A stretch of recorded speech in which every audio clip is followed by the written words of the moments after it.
It was supposed to be the happiest day of my life. The day I dreamed about since I first met Sienna. The woman who had stolen my heart with her laughter, her charm, and the way she made even the simplest moments feel special. Standing at the altar, surrounded by family, friends, and the kind of expensive decor that made my bank account wheeze, I thought I had everything I ever wanted.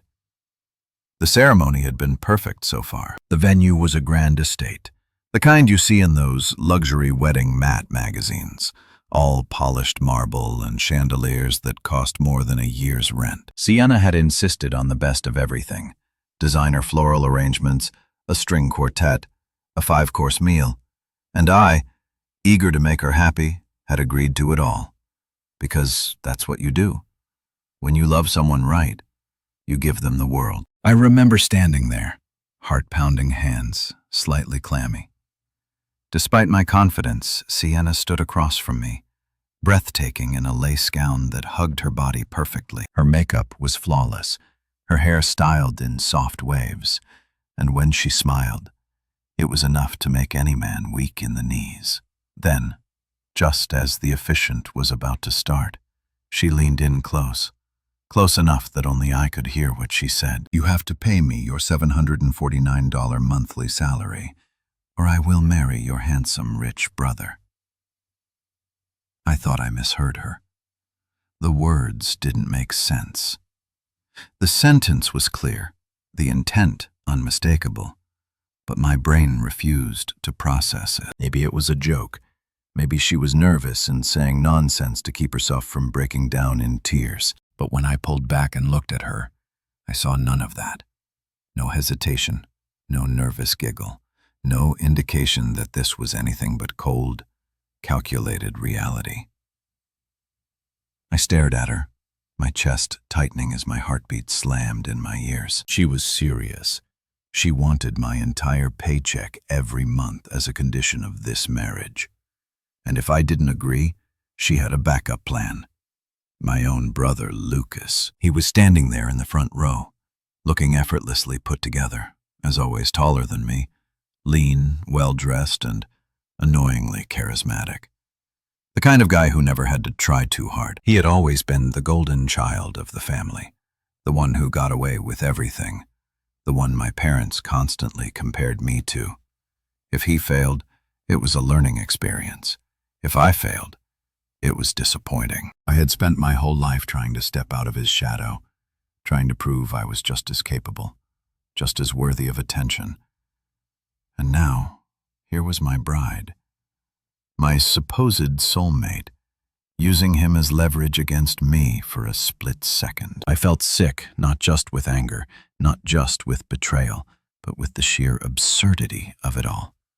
Was I really standing at my own wedding, being blackmailed? Was this really happening? I forced myself to breathe, to stay calm. My first instinct was to lash out, to demand an explanation, to tell her that she was out of her mind.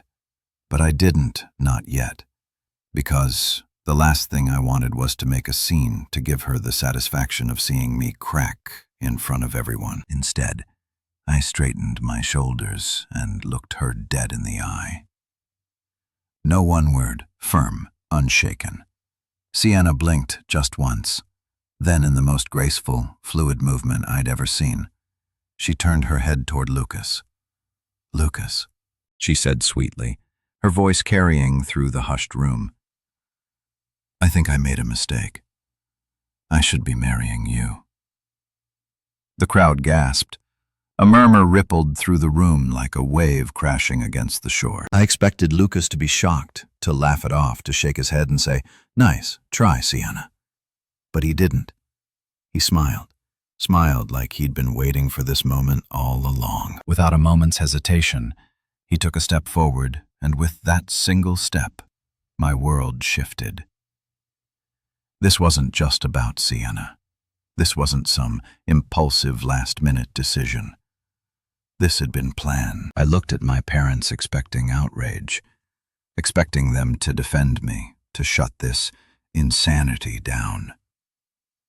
Instead, my mother was dabbing at imaginary tears, whispering something to my father. My father, He was nodding, approving. I felt my pulse roar in my ears as realization set in. They were fine with this. More than fine. They were happy about it. Lucas had always been their golden boy, their pride and joy. If they had a choice between their successful, charming eldest son and the man standing at the altar, the one they never quite deemed good enough, they were always going to choose him. I was nothing more than a placeholder, until a better option came along.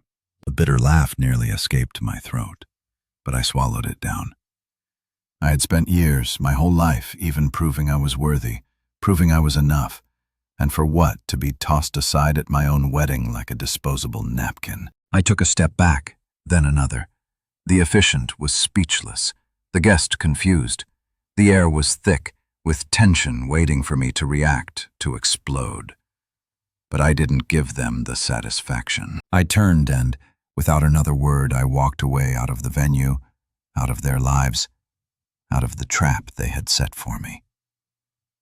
I didn't know where I was going.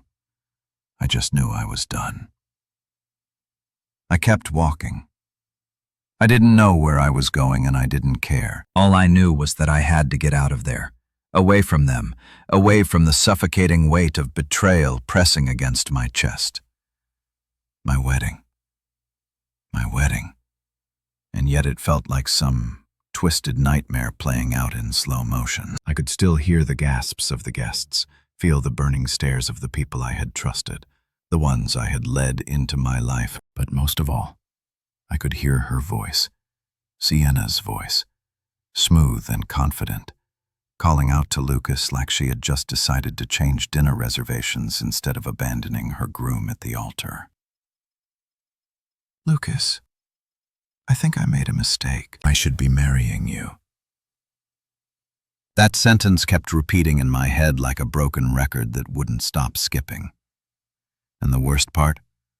Lucas hadn't even hesitated. I had expected shock, awkward laughter, maybe even an attempt to defuse the situation. Instead, he had stepped forward like he had been waiting for that moment his entire life. Because he had. That realization hit me like a punch to the gut. This wasn't impulsive. This wasn't some last-minute crisis of conscience on Sienna's part. This was a setup. How long had they planned this? How long had they been waiting for the moment to drop this bomb on me? Was it before the engagement? After? Had my parents known all along? Or had they just gone along with it? The moment Lucas agreed, I clenched my fists. I could feel the nails digging into my palms, grounding me in a way that the rest of my body refused to. For a brief second, I considered turning back. Not to beg, never that, but to demand answers, to get in Lucas's face, to grab Sienna by the wrist and make her tell me exactly when she had decided that I was just a stepping stone toward the life she really wanted. But then I pictured the smirk on Lucas's face, the way he had stepped forward with that easy confidence, as if he had always known he was the better option, the way my mother had dabbed at her eyes, not from sadness but from joy, the way my father had nodded in approval, like this was just another smart business decision. And I knew I would never get the answers I wanted, because none of them saw me as someone worth answering to. I kept walking. The streets were quiet, a stark contrast to the chaos I had left behind. A wedding venue filled with gasping guests, stunned silence, and a bride who had thrown her own vows out the window like they meant nothing, because they hadn't. Sienna had never meant them, and Lucas. Lucas had never once been on my side. I should have known the signs had been there, scattered like puzzle pieces. I had refused to put together the way Sienna would always light up when Lucas was around. The way my parents always seemed warmer year whenever Lucas was the one talking. The way I had always been, just a little bit less, a little bit second place. Even when it came to my own life, I had ignored it, chosen to believe that love and family meant something more. That was my mistake. I stopped at a quiet cafe on the corner of the street. The kind of place that always smelled like freshly brewed coffee and warm bread. The kind of place where, for a few minutes, you could pretend the world outside didn't exist. I needed that. I stepped inside, ordered something I didn't even register what, and found a seat in the back, away from the windows, away from anyone who might recognize me. My phone buzzed. I ignored it. It buzzed again. I didn't even need to check the screen to know who it was. I stared at the black surface of my coffee, my reflection distorted in the ripples. How many times had I imagined this day? Not like this, of course. In my version, Sienna and I would be laughing, hands intertwined, celebrating the start of our new life. Lucas would be there, of course, because why wouldn't he be? He was my brother. He was supposed to be family. My parents would be proud, my friends would be cheering, and I would finally feel like I belonged. But that was never going to happen. Not then, not now, not ever. The phone buzzed again, longer. This time a call. I let it ring. Eventually, curiosity got the best of me. I pulled the phone out of my pocket and glanced at the screen. Sienna. My grip tightened around the device. My instinct was to toss it across the room, let it shatter into as many pieces as she had left my pride in.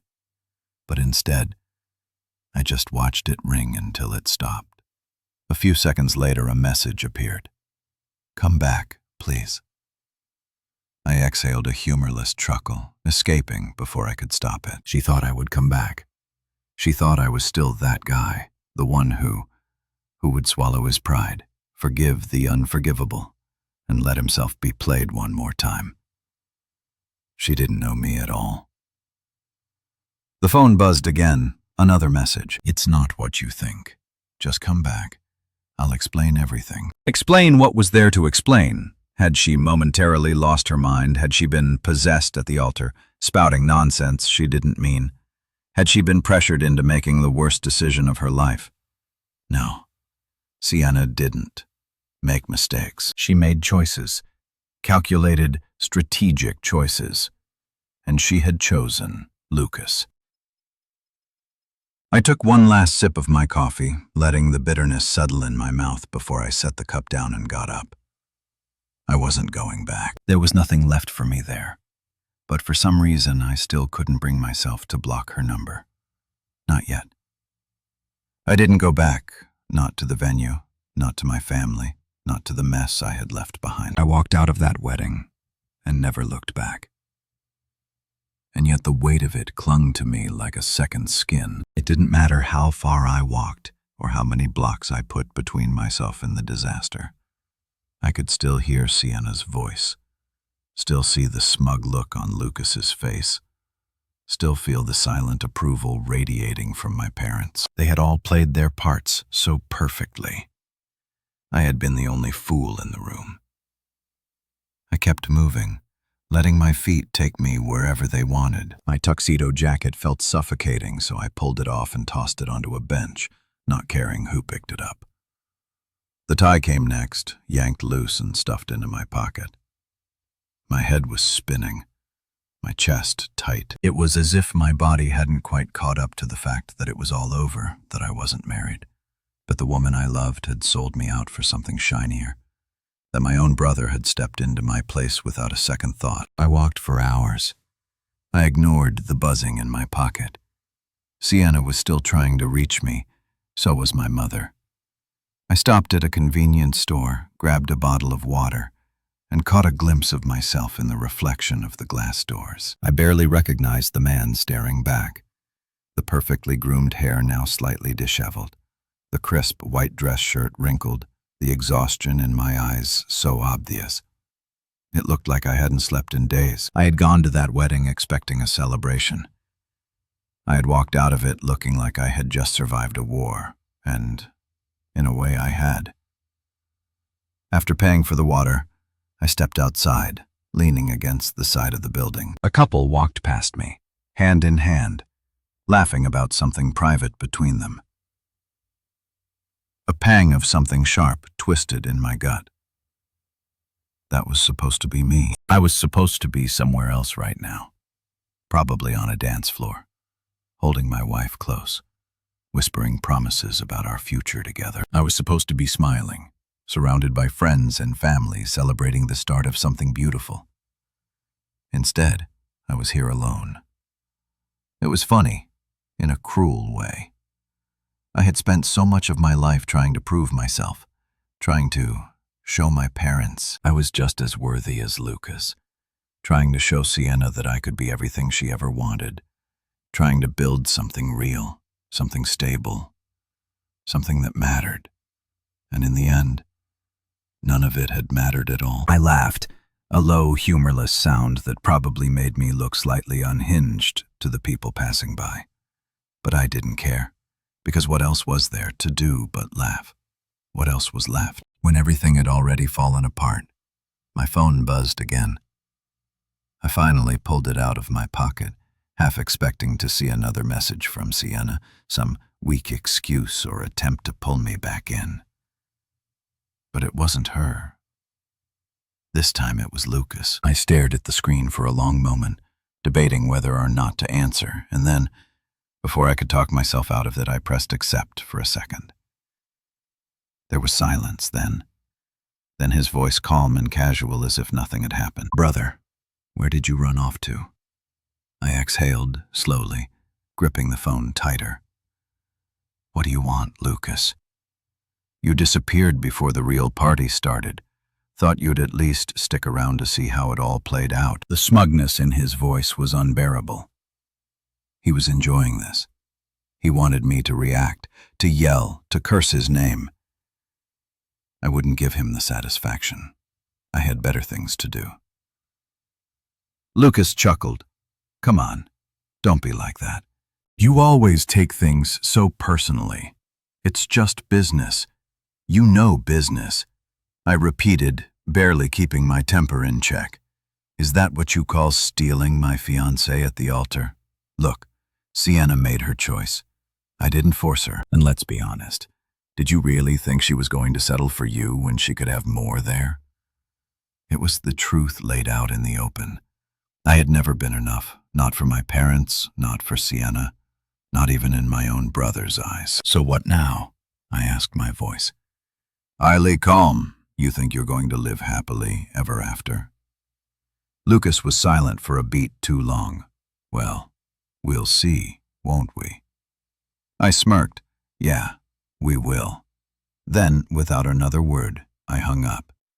I sat there for a long time, staring at the phone in my hand, resisting the urge to throw it into the street and watch it shatter. Lucas had won for now. But the thing about people like Lucas and Sienna, they always thought they were invincible. They always thought they were too smart, too charming, too untouchable to face consequences. They were wrong. I wasn't going to be the fool who sat back and let them enjoy the spoils of their betrayal. They had made their move.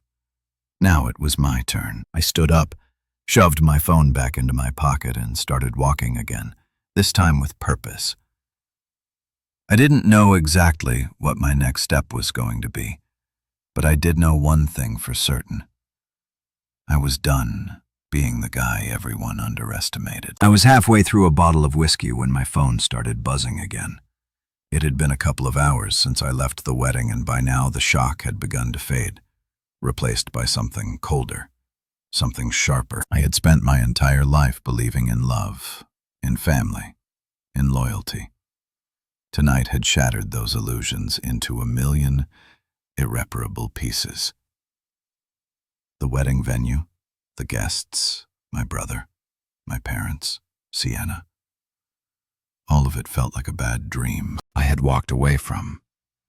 I wasn't even sure where I was anymore. Some dive bar, tucked away in a quiet corner of the city, dimly lit, the kind of place where no one asked questions. A perfect place for someone who didn't want to be found. And yet my phone wouldn't stop buzzing. Sienna. She had called over a dozen times already. At first I ignored it, then I muted it. Then I put it face down on the bar, hoping that if I didn't see it, I could pretend it wasn't happening, but the buzzing continued, insistent and frantic, vibrating against the wooden surface like an alarm. I couldn't shut off. I sighed, picking it up, and for the first time that night, I hesitated. What was I expecting? An apology, an excuse, another insult disguised as an explanation. She had humiliated me in front of everyone. She had whispered those poison-laced words into my ear and, without missing a beat, had replaced me with my own brother, like I was nothing. So why was she calling? I stared at her name flashing on the screen, my thumb hovering over the decline button. But something about the sheer desperation of her repeated calls made me pause. I exhaled sharply, then finally swiped to answer for a second. There was silence, just the sound of shallow, uneven breathing. Then her voice panicked, frantic, nothing like the woman who had smirked at me hours earlier. "You have to come back," she gasped. I leaned back in my seat, swirling the whiskey in my glass. Why would I do that? Please. I swear, just come back. You don't understand. Something went wrong. Something about the raw fear in her voice gave me pause. I had expected arrogance, maybe even a half-hearted attempt to manipulate me into feeling sorry for her. But this was something else.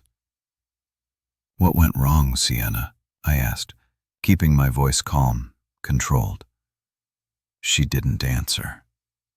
Right away, in the background I could hear chaos voices raised in anger, guests murmuring in confusion, the unmistakable sound of something shattering. Then she whispered, "Lucas is gone." I sat up a little straighter. Gone. He left. He just walked out. He was supposed to sign the papers, and then he just disappeared. He's not answering his phone, and I don't know what to do. I closed my eyes, letting the moment sink in. I should have felt something: anger, satisfaction, maybe even the faintest hint of Schad and Freud. But all I felt was a slow, dull realization, settling over me like a heavy blanket. Lucas had done exactly what I should have expected him to do. He had left her, just like she had left me. "Well," I said finally, taking another sip of my drink. "Looks like you made a bad bet." "Don't do this," she pleaded. "I need you. Please, just come back. We need to fix this." "There's no we anymore, Sienna." She made a strangled noise, something between frustration and despair. "You don't get it. My parents, your parents, everyone is watching. I can't just be left like this. You have to come back." And there, it was the real reason behind her desperation. It wasn't about me. It wasn't about love. It was about saving face. She had built this perfect, polished image of herself. The bride in the designer dress. The woman who had flawlessly transitioned from one brother to the next, like she was trading in an old car for a newer model. And now, with Lucas gone, she was standing there, exposed, humiliated, alone, for the first time. That night I smiled, a slow, dark smile that I knew she could hear in my voice when I finally responded. "Enjoy the wedding, Sienna. Hope you like standing at the altar all by yourself." Then I hung up. I set my phone down, exhaling as I stared at the ice melting in my glass. So that was it. Lucas had left, Sienna had lost, and for the first time all night I felt something dangerously close to peace. But as I finished my drink, a thought crept into my mind. Lucas walking away didn't make sense. He wasn't the type to be out of a deal, unless something better was waiting for him. So where had he gone, and what the hell was he planning next? I should have gone home. I should have turned my phone off, gotten some sleep, and let the whole mess unravel without me. But something nodded at me, something about the way Sienna had sounded. It wasn't just panic, it was fear. And if there was one thing I knew about Lucas, It was that he didn't inspire fear in women, not the way a normal man would. He wasn't violent, he wasn't reckless. No, Lucas was something much worse. He was calculated, which meant that if he left, he had a reason. I tossed a few bills on the bar, grabbed my jacket, and walked out into the night, my head still buzzing from the whiskey. I hailed a cab, gave the driver the name of the venue, and spent the entire ride trying to convince myself that I didn't care, that I wasn't going back. Because I still had feelings for Sienna, that I wasn't doing this because deep down, I wanted her to tell me I had been the right choice all along. I was going back because I wanted to see the wreckage, and when I stepped out of the car, that's exactly what I found. The once grand wedding hall, the one I had paid for, now looked like the aftermath of a storm. Guests were scattered in clusters, whispering behind their hands, some already filing out the front doors like they wanted to escape before the next disaster hit inside. The flowers that had once adorned the tables were now crushed on the floor, trampled in the chaos. A glass had been knocked over near the buffet, red wine bleeding across the expensive white tablecloths like an omen. At the center of it all was Sienna. She stood near the altar, still in her pristine white dress, but the confidence, the arrogance that had once radiated off her was gone. She looked abandoned, and the best part, my parents stood beside her. Their perfect son, their golden boy, had humiliated them all. I stepped forward, and every head in the room turned toward me.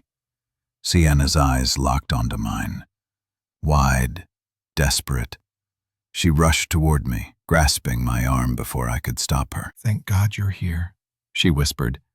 I just stared at her. "Where is he?" Her breath hitched.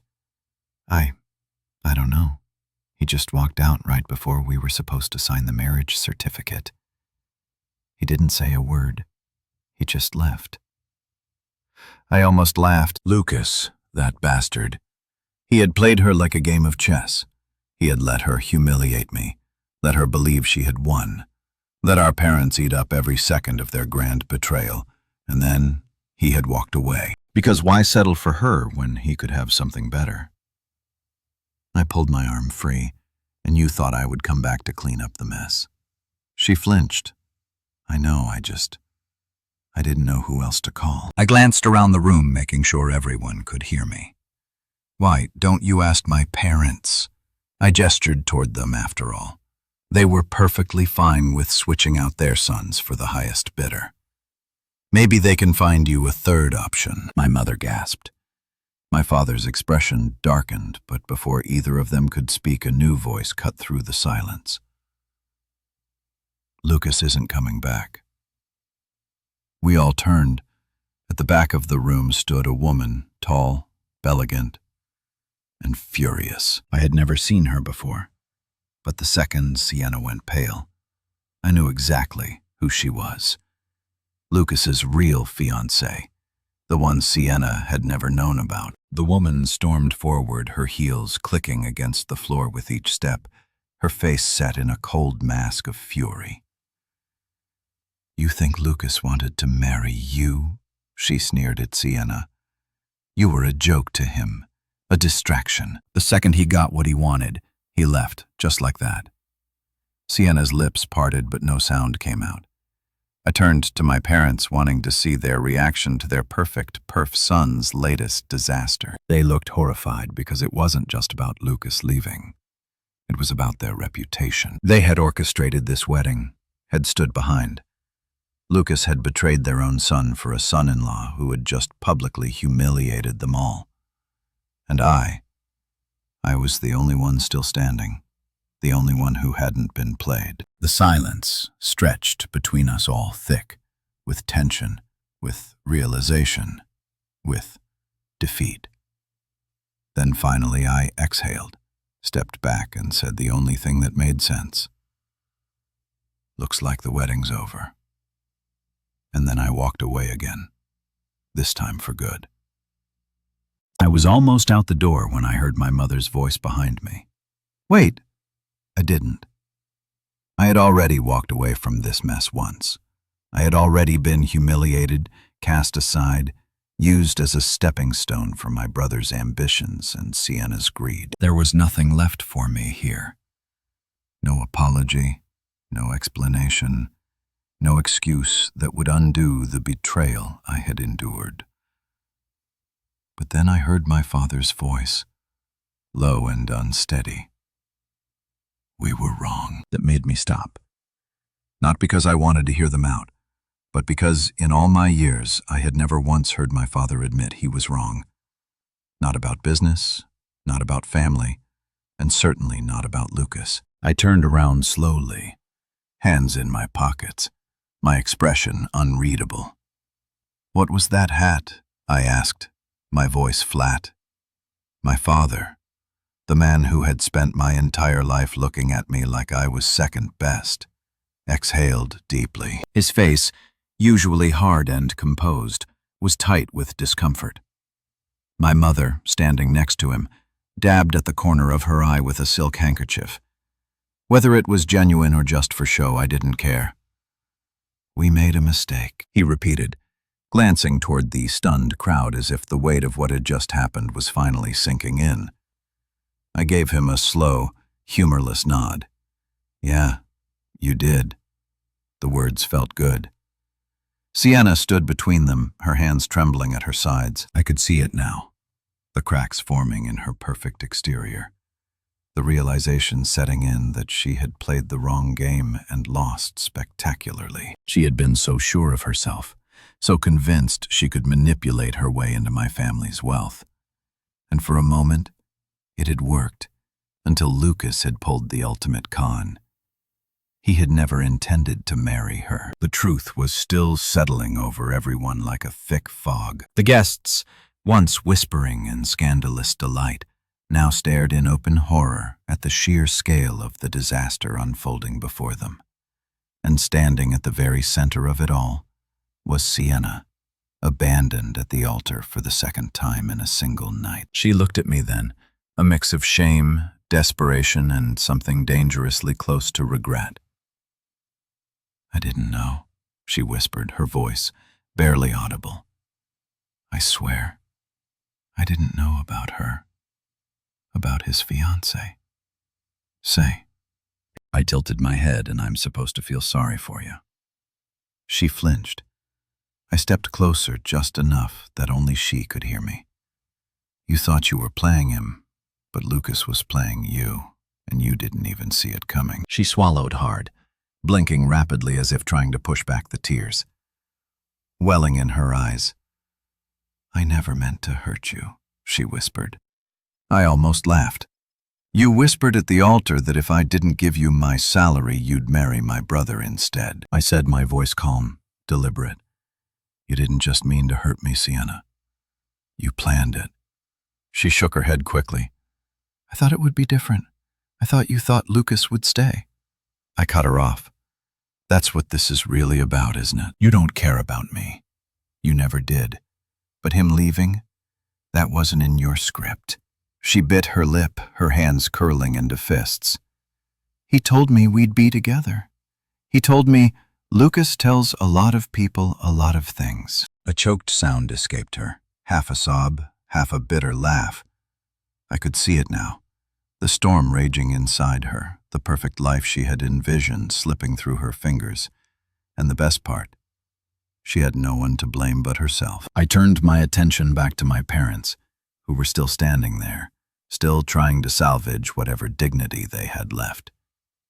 "So," I said, shifting my weight, "what happens now?"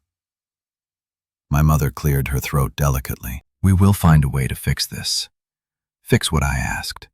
Your golden son just humiliated you in front of everyone. He abandoned the bride you wanted for him, and now the whole city is going to be talking about this disaster for weeks. So tell me, Mom, what exactly do you plan on fixing?" She opened her mouth, then closed it, looking to my father as if hoping he had an answer. He didn't, because there wasn't one. This was their mess, and for the first time they had to sit in it. I could have stayed. I could have watched them scramble, watched Sienna try to pick up the pieces of her broken fairy tale. But I had wasted enough time on people who had proven they weren't worth it. So I gave my parents one last look, then turned to Sienna. "Good luck with that wedding," I said, voice dripping with mock sympathy. "I hear third time's the charm." Then, without waiting for a response, I walked out the door, and this time I didn't look back. I walked away from that disaster, but the echoes of it followed me. The gasps, the murmurs, the weight of Sienna's stunned silence. My mother's helpless attempts to salvage the wreckage. My father's cold acceptance of his own humiliation. It all played in my head like a badly edited film. But the one thing that stuck with me the most, the truth. Lucas had never intended to marry Sienna. That part wasn't even a surprise. No, the real surprise was that my so-called golden brother had been engaged the entire time to a woman none of us even knew about. And Sienna, she had been a side game, a backup plan, a spare. That thought alone should have made me feel better, should have given me the satisfaction of knowing that Sienna's betrayal had come full circle, that she had gotten exactly what she deserved. But instead, I just felt numb. Because none of it should have happened in the first place. I should have seen it coming, should have known that my parents would pick Lucas over me, should have recognized that Sienna had been playing a different game all along. But I didn't, and that stung. I made it halfway down the street when my phone buzzed in my pocket again. I glanced at it, fully expecting yet another desperate call from Sienna, or worse, my mother trying to do damage control. But it wasn't either of them. It was her Lucas's secret fiancée, the woman who had stormed into the wedding and shattered the last piece of Sienna's illusion. I debated ignoring it, but something about her walking into that room with more rage than I had ever seen in my life made me press accept. "I was hoping you'd answer," she said immediately. I leaned against a street lamp, my fingers tightening around the phone. "And why is that?" "Because you're the only one who got played just as badly as I did." I exhaled sharply. "You knew about me, didn't you not?" "At first," she admitted. "But then I started noticing things, Lucas. Disappearing for days at a time, taking calls he didn't want me to hear. And then the receipts. Receipts, hotel bookings, restaurant bills, jewelry purchases. I never got. It didn't take me long to figure out. There was someone else. I just didn't know it was your fiancé until about a week ago." I rubbed a hand over my face. "A week ago?" "Yeah. That's when I found out they were planning to replace you at the altar." I froze. "Wait, you heard me. You're saying Lucas knew about this weeks before the wedding?" "Of course he did. Why do you think he played along?" She let out a bitter laugh. "Lucas never does anything unless it benefits him." I stared at the pavement, my stomach twisting. Lucas hadn't just taken advantage of an opportunity. When Sienna called out to him at the altar, he had known it was going to happen. This wasn't just a last-minute betrayal. It had been planned. The realization settled over me like a heavy weight. "How long have you been engaged to him?" I asked, my voice quieter. "Now, almost 2 years," she said, and something in her voice cracked. 2 years. And he let me walk into that room thinking we had a future. Let me stand there, knowing that I was about to watch him marry someone else. She went silent for a moment. "I almost didn't go," she admitted. "But then I thought, why should he get to control the story? Why should he get to humiliate me in private while pretending he's the perfect son? In public?" I exhaled slowly. "So you made sure everyone knew the truth?" "Damn right. I did for the first time that night." I felt something other than anger, respect. Because I had walked away. But she had burned everything down on her way out. "So what now?" I asked. She sighed. Now I make sure he pays you. I looked around at the city lights, the streets stretching endlessly in both directions. Now I move on just like that. Just like that, she hummed. Wish I could do the same. Why can't you? Because unlike you, I don't just want to walk away. I want him to feel what I felt. I want him to lose everything the way I did. And trust me, Lucas has a lot more to lose than you. I almost smiled. Sounds like you've got a plan. Oh, I do. Good luck. Then she hesitated. You too. Then she hung up. I slid my phone back into my pocket and stood there for a moment, breathing in the cool night air. Lucas had made his move. Sienna had made hers. Now it was my turn. I had wasted enough time trying to prove myself to people who didn't deserve it. It was time to prove something else. That I didn't need any of them. That I would be just fine on my own. And that no one, not Sienna, not Lucas, not even my parents, was ever going to use me again. I had walked away from that disaster of a wedding, but the weight of it still clung to me like a second skin. The humiliation, the betrayal, the sheer absurdity of the whole situation. It wasn't something I could just shake off. I had spent years thinking I was building something real. I had poured everything into my relationship with Sienna, trusting her believing we had a future. And in the end, all I had been was a stepping stone to a life she thought she deserved more than me and Lucas. He had taken what was mine just because he could, just because he knew he could get away with it. But now, for the first time, he had lost, and Sienna had lost, too. She just didn't want to accept it. Yet that became obvious when my phone buzzed again, her name flashing across the screen. I almost ignored it, almost. But something in me wanted to hear what she had to say, so I picked up. You have 10 seconds before I hang up. She let out a shaky breath. Please don't, I need to talk to you. Why? I asked, my voice devoid of emotion. So you can explain how you were just confused. How you didn't mean to destroy everything. Spare me, Sienna. I didn't mean for it to happen like this. I let out a humorless laugh. So what, you thought? You'd marry Lucas and I just sit there and smile in the audience? Clap politely as you replaced me at the altar? No, She hesitated, then exhaled. I don't know what I thought. Okay, I made a mistake. A mistake. My grip on the phone tightened. You didn't forget to send an email, Sienna. You planned this. You whispered in my ear at the altar that if I didn't give you my salary, you'd marry my brother instead. That's not a mistake. That's who you are. Silence. I could hear her breathing, could feel the weight of her shame through the phone. Then, barely above a whisper, I was scared. I frowned of what? Of settling. Of not having the life I always dreamed of. I thought if I was with Lucas, I'd have everything, and now I have nothing. She wasn't lying. Lucas was gone. My parents were humiliated. The future she had built in her head had crumbled before her eyes, and now she wanted a second chance with me. So what? I asked, my voice cold. You want me to come back to pretend none of this happened? You think I'm that pathetic? No, she said quickly.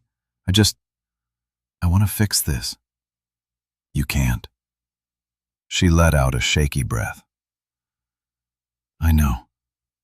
I rubbed a hand over my face. So, why are you calling me Sienna? Because I lost everything and you're the only one who ever really cared about me. You're the only person who... Her voice cracked. I don't know what to do. Okay. I closed my eyes for a second, just a second. I almost felt sorry for her, but then I remembered. I remembered the way she had smirked when she whispered that ultimatum in my ear. I remembered how she had turned to Lucas without hesitation. I remembered how she had stood there and let my family choose him over me. And suddenly there was nothing left in me to give her. I know what you should do, Sienna. What? Move on. like I did, silence. Then she whispered, "Is that really it?" "Yeah." And then, before she could say anything else, I ended the call. I stood there for a long moment staring at the city lights, the night air cool against my skin. That was it. That was the last thread. Sienna was gone, Lucas was gone, and I was free. I wasn't going to waste another second on people who had proven they weren't worth it. I turned my phone off, slid it into my pocket, and walked away, this time toward a future that was truly mine. I didn't wake up the next morning feeling different. There was no grand epiphany, no cinematic moment where I stared into the mirror and saw a completely transformed man. No, it was more subtle than that. Like the weight I had carried for years had finally started to lift, one feather at a time. For the first time in years, I had no one to answer to but myself. No fiancé expecting me to finance her lavish lifestyle. No brother waiting to one-up me at every turn. No parents hovering in the background, measuring my worth against a standard I was never meant to reach. It was just me and my life, and whatever I chose to do next, I made a decision right then, and there, I was done. Looking back, the first thing I did was block Sienna's number. I had given her the closure she wanted. I had listened to her excuses, let her voice tremble with regret, and then cut her out of my life for good. There was no point in leaving the door open, no point in waiting for her to come crawling back, hoping for one last chance to manipulate me and Lucas. I knew he'd resurface eventually. People like him always do. They disappear just long enough to let the damage settle, then return with a new angle, a new strategy, a new lie. I wasn't worried about him. If he ever came back, I'd be ready. But my parents, that was a different story. Rewriting the rules 2 days after the wedding that wasn't. I got a text from my father. "We need to talk. Come home." I almost laughed at the audacity of it. Come home, as if nothing had happened, as if my entire life hadn't just been turned into a public scandal because of their blind devotion to Lucas. I didn't respond. But later that evening, as I sat in my apartment staring at the untouched dinner in front of me, I realized something. This was my chance to finally set the record straight. So I went. Not as the son desperately seeking their approval, not as the man who had been humiliated at the altar, not as the second-place runner in a race I had never signed up for. I went as me, the man who had walked away from all of it and wasn't coming back.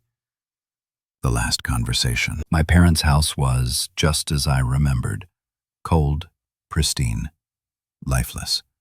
The kind of home that looked like it belonged in a magazine, but never really felt like anyone lived in it. I stepped inside and my mother rushed toward me, like she actually cared. "I was so worried about you," she said, reaching for my hand. I pulled back. "Don't?" She blinked, stunned, then turned to my father, who sat stiffly in his chair, his expression unreadable. "Why am I here?" I asked. Crossing my arms, my father leaned forward, steepling his fingers. "We made a mistake." "Which one?" I asked. There were so many. His jaw tightened. My mother let out a dramatic sigh, shaking her head. "You're being cruel. We just cruel," I repeated, laughing under my breath. "No. Cruel was standing at my own wedding, realizing my family had chosen my brother over me. Cruel was watching you smile as Sienna humiliated me. Cruel was letting me believe for years that no matter what I did, I'd never be enough for you." My father shifted in his seat. "That's not true, isn't it?" I shot back. "Tell me something, Dad. If Lucas had gone through with it, if he had actually married Sienna, would you be sitting here telling me you made a mistake? Or would you be celebrating the fact that your better son had secured himself the perfect life?" Silence. And that was my answer. "You didn't regret what you did to me. You regretted that he did it to you." My mother's eyes welled with tears. We just want things to go back to the way they were. I shook my head. That's never happening. So what now? My father asked. His voice clipped, like he was already preparing to cut me out of the picture. Now, I exhaled slowly. Now, I live my life without you in it. My mother gasped. You don't mean that! I looked at her, then at my father. Yeah, I do. And then, for the last time, I walked away. A life that was truly mine. It wasn't easy cutting them off. There were moments when I second-guessed myself. Moments when the weight of being alone pressed down on me harder than I expected. But with each passing day, I realized something. I wasn't alone. I had a career. I had dreams. I had an entire life ahead of me that no longer revolved around proving myself to people who would never see my worth. I traveled. I started investing in things for myself. I met new people, built real connections. Ones not based on status, wealth, or obligation. And then one day, I met someone new. She wasn't like Sienna. She didn't care about my bank account. She didn't play games. She was just real. And for the first time, so was I. I wasn't the man at the altar anymore. I wasn't the son who had spent his life trying to measure up. I wasn't the backup option, the second-place choice, the safety net. I was just me, and that was enough.